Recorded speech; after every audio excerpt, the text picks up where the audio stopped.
So students, in this video, let us take a very important topic of this chapter, time and work, time and distance. अब ये दो तरह की problem यहाँ पे आएगी, दो तरह का सिचुएशन जिसमें टाइम और वर्क कितना काम हुआ है और time and distance.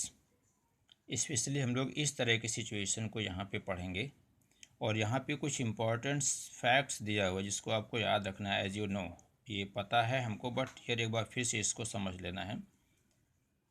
Amount of work done by a person varies directly with the time taken by him or her to complete it.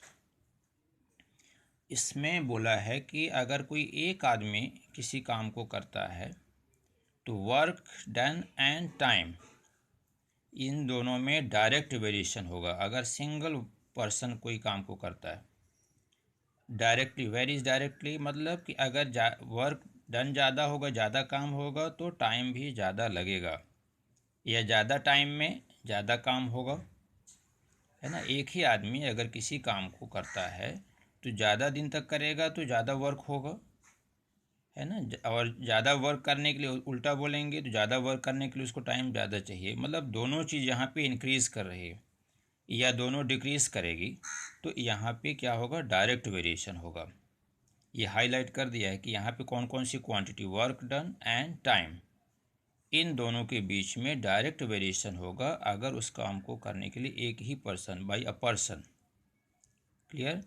Now the second thing, number of persons performing a particular work varies inversely with time taken.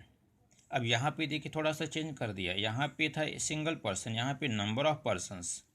अगर काम करने वाले लोग ज़्यादा होंगे तो उसमें बोला है कि वर्क और टाइम के बीच में इन्वर्स हो जाएगा। मतलब सिंगल पर्सन था तो डायरेक्ट वेरिएशन था, अगर काम करने वाले लोग ज़्यादा हो जाएंगे तो वहाँ पे इन्वर्स वेरिएशन हो जाएगा। क्यों? क्योंकि अगर मान लीजिए किसी काम को 5 लोग करते हैं तो 10 दिन लगता है, तो अगर 10 लोग हो जाएंगे तो टाइम तो कम हो जाएगा। तो अगर नंबर ऑफ पर्सन्स इंक्रीज कर जाएंगे तो जो टाइम होगा वो क्या होगा, कम हो जाएगा। So more persons more workers less number of time. So that's why यहाँ पे क्या किस तरह का वेरिएशन हो रहा है, inverse. Now the second point, third point sorry, speed of a moving body and distance traveled by it in a particular time vary directly with each other.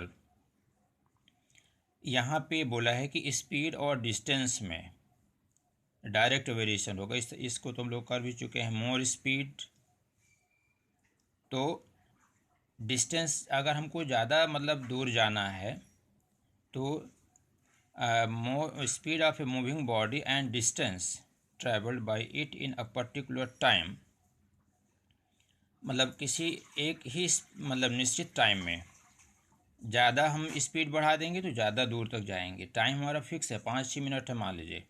5 minute में अगर हमारी स्पीड कम हो जाएगी तो डिस्टेंस कम होगा, स्पीड ज़्यादा हो जाएगा तो डिस्टेंस भी बढ़ जाएगा। इसलिए यहाँ पे डायरेक्ट वेरिएशन होगा व्हेन टाइम फिक्स। बट अब उसको उल्टा कर रहा है, स्पीड और टाइम के बीच में वेरी इन्वर्सली।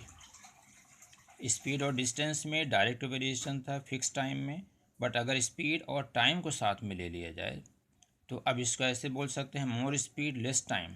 अगर डिस्टेंस फिक्स हो जाए, हमको किसी सिंगरौली से जगोरदा ही जाना है तो स्पीड अगर बढ़ाएंगे तो टाइम कम लगेगा, या स्पीड कम कर देंगे तो टाइम ज़्यादा लगेगा। इसलिए यहाँ पे इन्वर्स वेरिएशन हो रहा है। नेक्स्ट लास्ट ऑफ पॉइंट दिया है, distance and time. More distance more time, okay, by a moving body when speed constant. एक ही स्पीड से हम लोग चलेंगे तो ज़्यादा दूर जाने के लिए हमको ज़्यादा टाइम लगेगा। So that's therefore there is a direct variation. तो ये पॉइंट्स अब हमको यहाँ पे याद रखना है, जिससे क्वेश्चन को समझने में आसानी रहेगी। सो इन द नेक्स्ट भी इसको यहाँ से याद रखना है on the page number 59। In the next video we shall discuss one more important concept of this chapter with this topic. Let us see.